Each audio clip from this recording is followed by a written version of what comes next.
जी break से आ गए हैं वापस और आपको कहेंगे एक बार फिर से खुश आमदीद एंड सुबह खैर। और जब बात करते हैं कराची की तो सबसे पहले कराची में जिक्र आता है उसके इंफ्रास्ट्रक्चर का, जहां कहा जाता है जो पाकिस्तान की मुआशी शहर आ गया और सनती दिल कहलाती है, आज बुनियादी सहूलियात की जो कमी है उसका शिकार है भी और ज़्यादा शिकार होती नज़र आ रही है। टूट फूट का शिकार सड़कें, रोज़ाना जब हम इस पर सफ़र करते हैं तो हमें अंदाज़ा होता है तो हम खुद कितना सफ़र कर रहे हैं। निकासी आपका निज़ाम ख़राब है, बिजली और गैस की अदम दस्तियाबी और उससे बढ़ती हुई ट्रैफिक। और ना सिर्फ ये कि बढ़ती हुई ट्रैफिक शहरियों बल्कि सनतकारों और सबको जो है सरमायाकारों के लिए जो मुश्किलात खड़ी हुई है ना, वो यही नहीं है कि खाली इंफ्रास्ट्रक्चर, दूसरी चीज़ें जो मैंने आपको बताई, पानी, बिजली, गैस, ये सब की फरहमी जो है वो बहुत कम है, जिसकी वजह से नुकसान उठाना पड़ा है किसको जाके, इन द एंड आपके शहरी को, आपके सनतकार को। और क्या इस बिगड़ते हुए इंफ्रास्ट्रक्चर के बाईस सरमायाकारों का एतमाद जो है वो भी इस वक्त डगमगा रहा है। इस सब पे बात करेंगे। हमारे साथ इस वक्त मौजूद हैं सलमान नकवी साहब, सीनियर तज्जियाकार हैं, इनसे मिलते हैं और जानते हैं। अस्सलाम वालेकुम सलमान साहब, कैसे हैं आप? ठीक हैं, सुबह खैर। सबसे पहले तो सलमान साहब कराची के इस जो मौजूदा इंफ्रास्ट्रक्चर इसी पे बात कर लेते हैं, आप क्या कहेंगे? बिस्मिल्लाहिर्रहमानिर्रहीम। देखिए कहाँ से मैं शुरू करूँ, मैं आपको बताता हूँ। 1973 में टाइम्स एक मैगज़ीन था, न्यूयॉर्क से निकलता था, दुनिया भर का बड़ा मशहूर रिसाला था जी। उसमें कराची को as compared to Beijing, Dubai, Singapore, Delhi, इन सबसे ज़्यादा मॉडर्न, खूबसूरत, एडवांस शहर करार दिया गया था। और उसमें ये रेकमेंड करा गया था 1973 में, और ये रेकमेंड करा गया था कि फॉरेनर्स या टूरिस्ट जो हैं वो कराची में अपना विज़िट कर सकते हैं। सेफ सिटी था, बेहतरीन। और यही वजह, मैं भी इस शहर में पला बड़ा हूँ। उस ज़माने में हम देखते थे कि हमारे बाज़ारों में फॉरेनर्स भरे पड़े होते थे। यहाँ के बहुत सारे रिहायशी जिसमें क्रिश्चियंस, पारसीज़ होते थे, बड़े अच्छी, वो यहाँ रहते थे।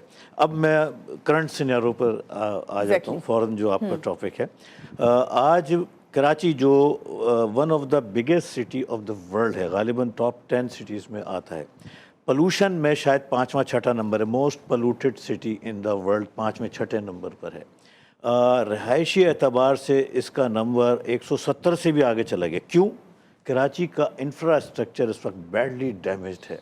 इसकी सड़कें, इसके फुटपाथ, इसके पार्क, इसके चौराहे, इसके बाज़ार, मैं समझता हूँ इस वक्त तबाही और बर्बादी का शिकार हैं। कोई इंफ्रास्ट्रक्चर डेवलपमेंट का कोई प्रोसेस हमें नज़र नहीं आता है। यहाँ के पार्क उजड़ चुके हैं। मैं एक पार्क की मिसाल दूंगा, इब्न कासिम पार्क है जो बिलावल हाउस के बिल्कुल साथ है, तबाह व बर्बाद हो चुका है। कभी उसकी आपको वीडियो कोई मिला प्लीज़ शेयर कीजिएगा, मुझे पता होता मैं लेकर आता, मैं दिखाता। तो इस तरह के जितने पार्क्स हैं वो तबाह व बर्बाद हो चुके हैं। बदकिस्मती से ये वो शहर है जो पाकिस्तान का 65% रेवेन्यू जनरेट करता है, सिंध का 95% रेवेन्यू जनरेट करता है। कराची में एक बहुत बड़ी पोर्ट है, एक इंटरनेशनल एयरपोर्ट है जो हमारे इसी वजह से इसको बिज़नेस का हब कहा जाता है। यहाँ पे इंडस्ट्रीज़ हैं, यहाँ पर बैंकिंग इंडस्ट्रीज़ हैं, यहाँ पर शिपिंग इंडस्ट्रीज़ है और बहुत सारी ऐसी इंडस्ट्रीज़ है जो पाकिस्तान को रेवेन्यू की मद में और एम्प्लॉयमेंट की मद में बहुत बड़ा कंट्रीब्यूशन उनका है। बदकिस्मती से इस शहर में जब इस इंफ्रास्ट्रक्चर पर वो मौजूद हैं वो बहुत परेशानी के आलम में हैं। इसके साथ साथ हमारे जो सिविक फैसिलिटीज़ के लिहाज से मैं समझता हूँ कराची दुनिया तो दूर की बात है, पाकिस्तान में शायद इस वक्त सबसे आखिर में आ चुका है। हमारे सेवरेज सिस्टम तबाह बर्बाद हो चुका है। हमारी मेन ढक्कन तक नहीं है बहुत सारे गटरों पे, अगर आप जाएं सड़कों पे, मेन शाहराहों पे, गटर के ढक्कन तक जो है वो मौजूद फिर ऐसे में जो सबसे ज़्यादा नुकसान है वो आपके, जो कहा जा रहा है कि 65% रेवेन्यू जनरेट करता है जो शहर, तो आपकी मईशत को ही नुकसान पहुंचता है ना। आप क्या कहेंगे तमाम ये जब चीज़ें जो है आप देख रहे हैं, ना गैस है, ना पानी है, ना बिजली है? 100% बिल्कुल। मैं it is related to the economy. एक ऐसा शहर जो आपकी मुल्क को 65% रेवेन्यू जनरेट कर रहा है, क्या वहाँ पे कोई इन्वेस्टर आना पसंद करेगा? ये बड़ा लोकल इन्वेस्टर तो मजबूरी के तहत ज़ाहिर है उसको रहना है। यहाँ पर पावर के बड़े बड़े ब्रेकडाउन्स होते हैं, यहाँ पे पानी, बिजली, गैस, सारी फैसिलिटीज़ की ज़बरदस्त कमी है। कोई प्रोग्राम उसमें हमें होता हुआ नज़र नहीं आता है। तो ऐसे मौके पे कौन सा बिज़नेस ऐसा है जो यहाँ फ्लोरिश कर सकता है? टॉप ऑफ डेट सिक्योरिटी के मसाइल होते हैं। हमारे यहाँ हार्डली 30,000 पुलिस पर्सनल्स हैं, जबकि लाहौर और फैसलाबाद उन शहरों में इससे 3-4 गुना ज़्यादा हैं जो इससे छोटे शहर हैं।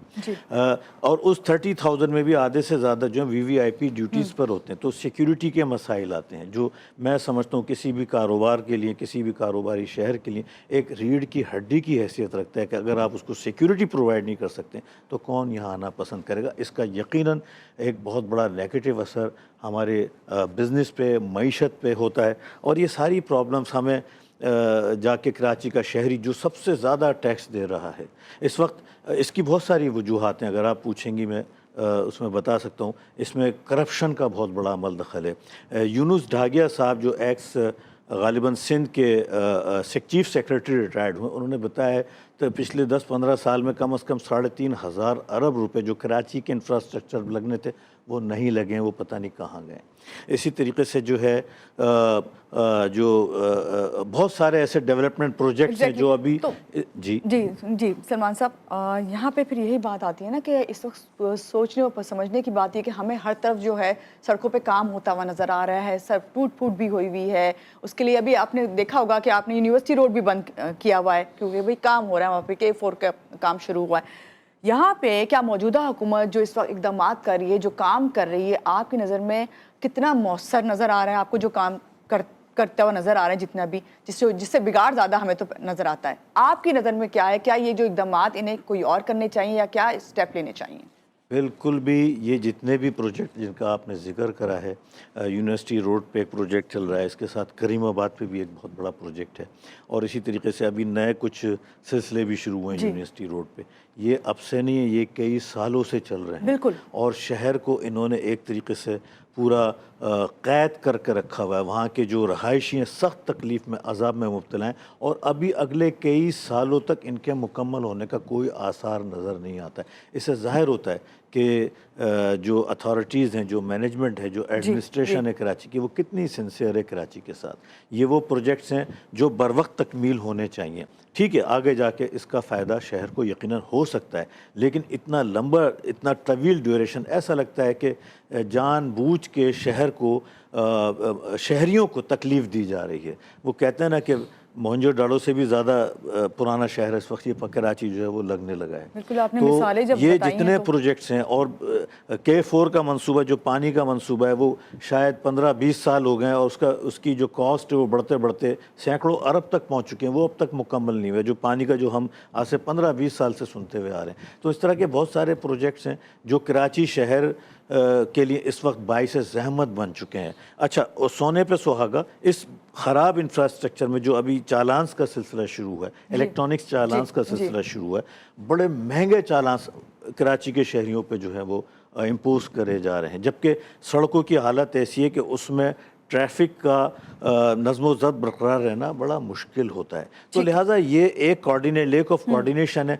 इससे ज़ाहिर होता है जो एडमिनिस्ट्रेशन है वो कुछ कराची को ऑन नहीं करती, कराची के मसाइल को समझती नहीं, उसको कराची के मसाइल की कोई नॉलेज नहीं है।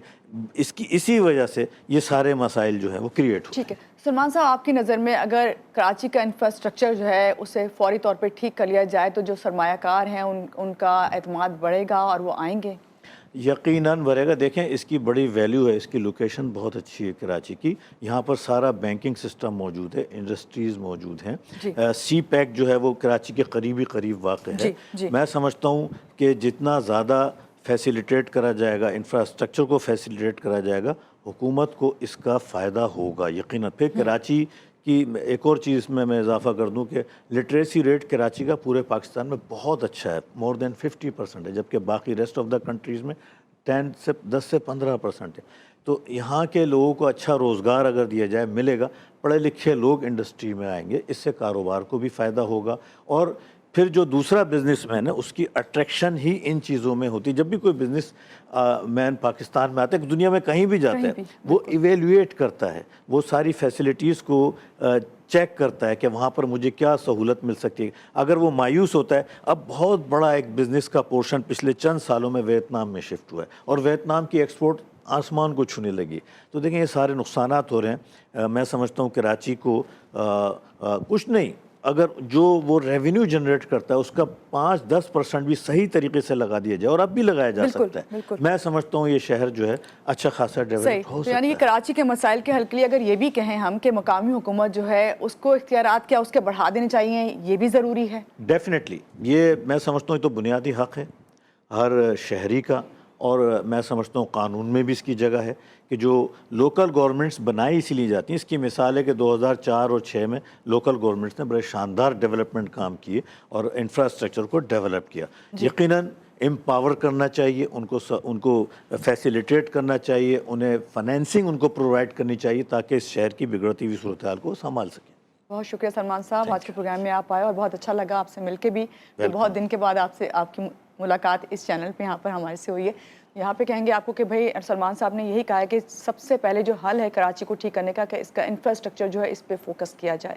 اسی بات کے ساتھ یہاں پہ لیں گے ایک چھوٹی سی بریک، واپس آتے رہیے گا ہمارے ساتھ۔